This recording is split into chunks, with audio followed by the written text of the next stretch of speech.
Baby அத்தியாயம் 12. அன்பு பக்கத்தில் இருக்கும் சோபாவில் உட்கார அவளும் அவனை ஒரு நிமிடம் பார்த்துவிட்டு படுக்க ஆரம்பித்தாள்.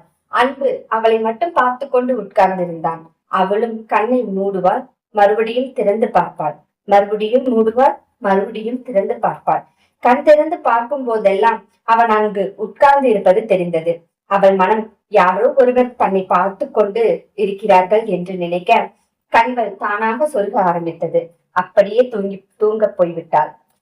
ஆடாமல் அசையாமல் உட்கார்ந்திருந்த அன்பு அவள் தூங்குவதை பார்த்து சிரிப்புடன், லூசு, அப்படின்னா நேத்தெல்லாம் ஒழுங்கா தூங்காம காலையில தான் தூங்கிருப்பா போல, இவ்வளவு பயமா? அதுல வேற பெரிய வாயி, நாங்க எல்லாம் சிங்க ஃபேமிலின்னு வேற சொல்லிக்கிறா என்று தனக்குத்தானே பேசியவன் தலையை கோதி விட்டு கொண்டு அவனுடைய ரூமுக்கு சென்றான். காலையில் எப்பொழுதும் போல அந்த இடம் பரபரப்பாக இருந்தது. கார்த்தி ரெடியாகி கொண்டிருக்க அவன் அருகில் வந்தாள் ஸ்னேகா. கார்த்தி, எனக்காக ஒண்ணு பண்ணுவியா என்று கேட்க அவளும் சரி என்று சொல்லு என்று அவள் அருகில் உட்கார்ந்தான். இப்ப நடந்த சம்பவத்தால நம்ம மனசு உடைஞ்சு போயிருக்கு. அதனாலதான் அந்த கோபத்துல எல்லாம் அந்த பொண்ணு மேல காட்டுகிறேன்.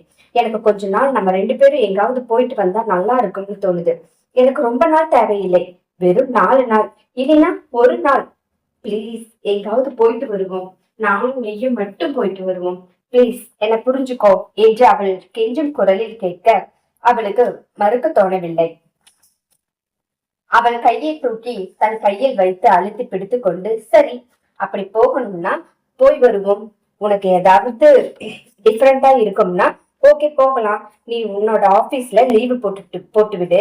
நான் போய் இதை பத்தி அன்பு கிட்ட பேசுகிறேன். அன்பு ஓகேன்னு சொன்னா மட்டும்தான் வர முடியும். என் ஆபீஸ்ல பிஸியா இருந்திட கூடாது பத்தியா, அதுக்காக தான்.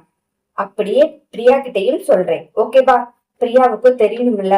ஆனா பாவம், எங்க ஊர்ல இருந்து இங்க வந்து தனியா இருக்கா. அன்பை நம்பித்தான் விட்டுட்டு போக வேண்டி வரும். சரி என்று தலையாட்டினாள். கார்த்தி கதவை தட்ட அன்பு கதவு தட்டும் சத்தம் கேட்டு வெளியில் வந்து பார்த்தாள். பிரியா நன்றாக தூங்கிக் கொண்டிருந்தாள். அன்பு கண்களை தேய்த்து கொண்டு கதவை திறக்க வெளியில் காத்து நின்று கொண்டிருந்தான். என்னடா காலங்காத்தால என் வீட்டு வாசல்ல கதவை தட்டுற, என்ன விசேஷம்டா என்றான். முதல்ல உள்ள வா அன்பு, உன்கிட்ட கொஞ்சம் பேசணும் என்று சொல்லிக் கொண்டே கார்த்தி உள்ளே வந்தவன் ஹாலில் வந்து பார்க்கும்போது நன்றாக தூங்கிக் கொண்டிருந்தாள் பிரியா. பிரியாவின் முடிகள் அவள் முகத்தில் கிடக்க அவன் அருகில் போய் அதையெல்லாம் ஒதுக்கி விட்டு அவள் தலையை தடவி கொடுத்தான். அவன் செய்யும் ஒவ்வொரு செயலிலும் அவனுடைய அன்பு, பாசம் எல்லாம் தெரிந்தது அன்புவிற்கு. என்னடா ரொம்ப பாசமா இருக்க? ஸ்னேகா வந்தா என்ன ஆகும் தெரியுமா? முதல்ல அவனால இருந்து கையெடு என்று கொஞ்சம் கோபமாகத்தான் சொன்னான். அவனுக்கே அது தெரியவில்லை, அது கோபமா பொறாமையா என்று. ஆனாலும் கார்த்திக் கையெடுக்கவில்லை. தடவி கொண்டே அவனிடம் பேசினான். நானும் ஸ்னேகாவும் கொஞ்சம் அவுட்டர் போகலாம்னு நினைக்கிறேன். ஒரு 4 days ஆகும், இல்ல 1 week கூட ஆகும். ஆபீஸ்ல நீ தனியா மேனேஜ் பண்ணிக்குவியா என்று கார்த்திக் கேட்க, மேனேஜ் பண்ண முடியலனாலும் பரவாயில்ல, நீங்க 2 பேரும் வெளியே போயிட்டு வாங்க. அப்பதான் உங்களோட குழப்பங்கள் எல்லாம் மறைந்து போகும். 2 பேரும் சீக்கிரம் கிளம்புங்க என்று அவன் சொல்ல, ஆபீஸ் விஷயம் ஓகே, நீ பாத்துக்குற, பட் பிரியா என்று இழுத்தான். பிரியாவுக்கு என்ன? இல்ல, பிரியா உன் கூட இருக்க வேண்டியது வரும். நீ அவளை பார்த்திருக்கியா? பாத்துக்கிறது கொஞ்சம் கஷ்டம்னு எனக்கு தெரியும் என்று அவன் மறுபடியும் இழுக்க, நீ முதல் யோசிச்சுக்கோ. ஒரு பொண்ண ஒரு ஆண் கூட தனியா விட்டுட்டு போறோம், என்னமோ ஏதாகுமோன்னு நீ எதுவும் நினைக்கலனா நான் அவளை பார்க்க எனக்கு எந்த பிரச்சனையும் இல்லை. கார்த்தி சிரித்தான். நான் என்னை விட உன்னை அதிகமா நம்புறேன். உன்னால அவளுக்கு எந்த பிரச்சனையும் வராது.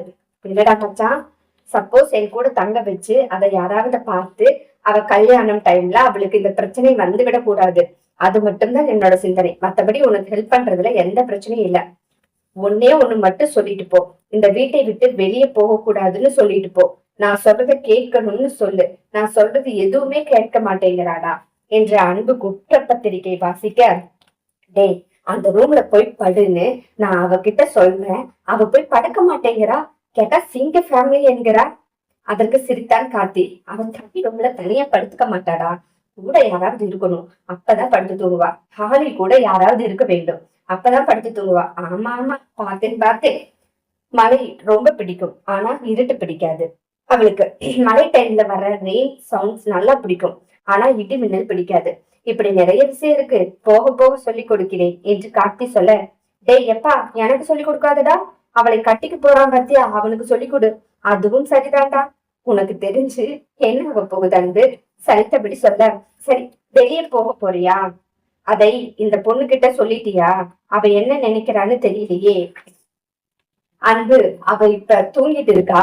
அவளை எழுப்ப வேண்டாம், எந்திரிக்கவும் மாட்டா. அவளா எந்திரிச்சவுடன் ஈவினிங் வரும்போது சொல்லிட்டு போறேன் என்று சொல்லிக்கொண்டு ஆபீஸுக்கு கிளம்ப சென்று விட்டார். எல்லோரும் ஆபீஸுக்கு போயிட்டு ஈவினிங் வந்தார்கள். ஈவினிங் 7 மணிக்கு பிளைட். இவர்கள் இருவரும் அவுட் ஆஃப் ஸ்டேஷன் கிளம்பினார்கள். கார்த்திக் கிளம்பி முடித்து கொண்டு பிரியாவை ஒரு 5 நாள் வெளியே போறேன், நானும் ஸ்னேகாவும் சேர்ந்து போறோம். நீ தனியா தான் இருக்க வேண்டியது வரும். அன்பு உன்னை நல்லா பார்த்துக்குவான், நீ அவன் கூட அட்ஜஸ்ட் பண்ணிக்கோ என்று அவன் சொல்லி முடிப்பதற்குள், மாமா ப்ளீஸ் மாமா, இந்த டைம்ல என்னை விட்டுட்டு போறியா? அப்புறம் நீ எப்போ வருவ? நான் இங்கே தனியா இருக்கணுமா? சான்ஸே இல்லை. ப்ளீஸ் இன்னொரு நாள் போங்க எனக்காக. நான் இங்கே தனியாக இருக்க மாட்டேன் மாமா. ஒன்று பண்ணுங்க, என்னை கொண்டு போய் வீட்டில் விட்டுட்டு அதுக்கப்புறம் வேணா போங்க. குட்டிமா, சில புரிஞ்சுக்கோ. என்னோட கல்யாணத்தால ரொம்ப அப்செட் ஆயிருக்கா ஸ்னேகா. அவளை கொஞ்சம் நான் தேத்திட்டு வந்துடுறேன். எனக்காக கொஞ்ச நாள் நீ பொறுத்துக்கோ. திடீர்னு கொண்டு போய் நான் வீட்டில் விடும்போது 1008 சந்தேகம் வரும். அண்ணாவை பற்றி உனக்கு தெரியும். அவன் நான் எங்கே இருக்கேன் என்ன ஏதுன்னு விசாரிக்க ஆரம்பிச்சிருவான். அப்போ நான் ஸ்னேகா கூட போயிருக்கிறது வெளியே தெரிஞ்சிடும். ப்ளீஸ் குட்டிமா, 5 நாள் தானே, நான் திரும்பி வந்துடுவேன். அவளையும் சந்தோஷமா வச்சுக்கிறது என்னோட கடமை, புரிஞ்சுக்கோ பிரியா என்று அவன் சொல்ல, அதற்கு மேல் பேச ஒரு வார்த்தை இல்லை. அதனால் அவள் அமைதியாக இருந்தாள். நான் போகட்டா, உனக்கு எந்த பிரச்சனையும் இல்லை தானே என்று அவன் மறுபடியும் கேட்க, அவள் தலையை மட்டும் ஆட்டினாள். நிமிர்ந்து கூட பார்க்கவில்லை தன் மாமாவை.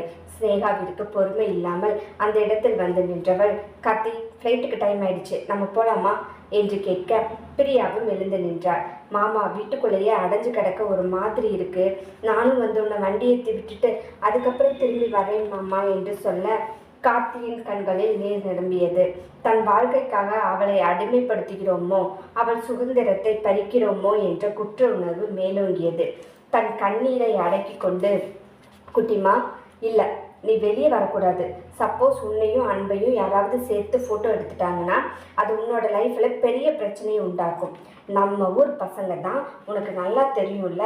நான் உனக்கு நல்ல வாழ்க்கை ஏற்பாடு பண்ணுற வரைக்கும் நீ இந்த ரூமில் தான் இருக்கணும், வேற வழி இல்லை, சொல்கிறத கேளு. அவள் இடிந்து போய் அப்படியே உட்கார்ந்தாள். சரி மாமா என்று சொல்லிக்கொண்டு அவனை வழி அனுப்பினாள். மக்களை, இந்த கதை உங்களுக்கு ரொம்ப பிடிக்கும்னு நான் நம்புகிறேன். சப்ஸ்கிரைப் பண்ணிவிட்டு பாருங்கள், அந்த பெல் ஐக்கானை தட்டிக்கோங்க. அப்போ தான் உங்களுக்கு நான் போடுற அப்டேட் வந்துகிட்டே இருக்கும். டெய்லியும் மாலை 6 மணிக்கு கதை அப்லோட் ஆகிடும். பார்த்து முடிச்சோன்னா லைக் பண்ணுங்கள், ஷேர் பண்ணுங்கள், கமெண்ட் செக்ஷனில் கமெண்ட் போட மறந்துடாதீங்க.